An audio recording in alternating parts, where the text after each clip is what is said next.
Hello යාළුවනේ. ඔයාලට මතකද පසුගිය දවසක ඇති වුණ දිට්වාසුලි කුණාටුව? එතකොටම තමයි මෙයාගේ අයිතිකාරයාට මෙයාලගේ ගෙදරින් යන්න කියලා තියෙන්නේ.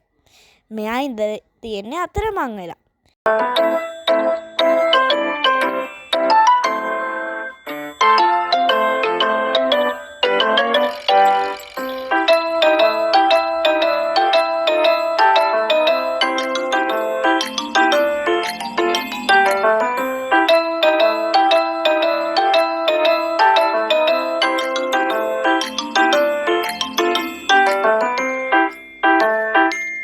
මම පූසන්ට ගොඩාක් ආස නිසා අපේ තාත්තා මෙයාව මට ගෙනත් දුන්නා.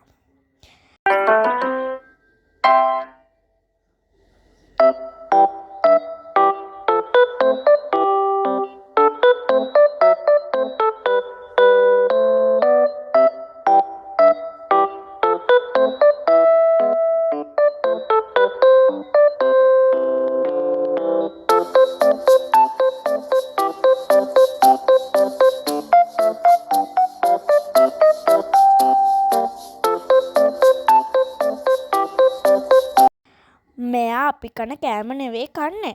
අපේ ආච්චි මෙයාට වෙනම කෑම හොයලා දෙනවා. මෙයා ඒව කන්න හරීම කැමතියි.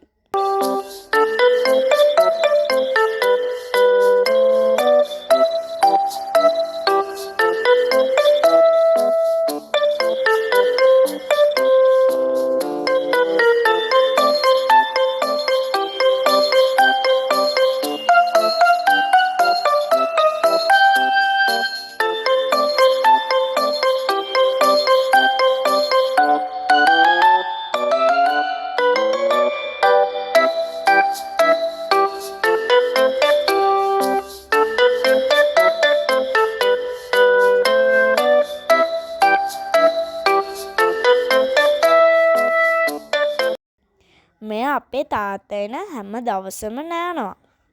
මෙයා සෙල්ලම් කරන්න ගොඩාක් ආසයි. මෙයාට සෙල්ලම් බඩු දෙකකුත් තියෙනවා. මෙයා අපි ඉඳගන්න හැම වෙලේම සෙල්ලමට අපේ හපන්න තමයි බලන්නේ.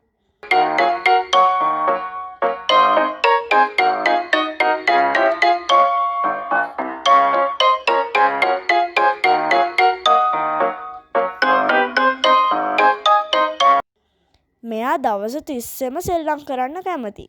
ඉන්නෙත් මං ළඟ. හැබැයි අපේ අයියා ආපු හැම වෙලාවෙම මෙයා අයියා ළඟට යනවා. මාව අමතකයි. අපි මෙයාට ගොඩාක් ආදරෙයි.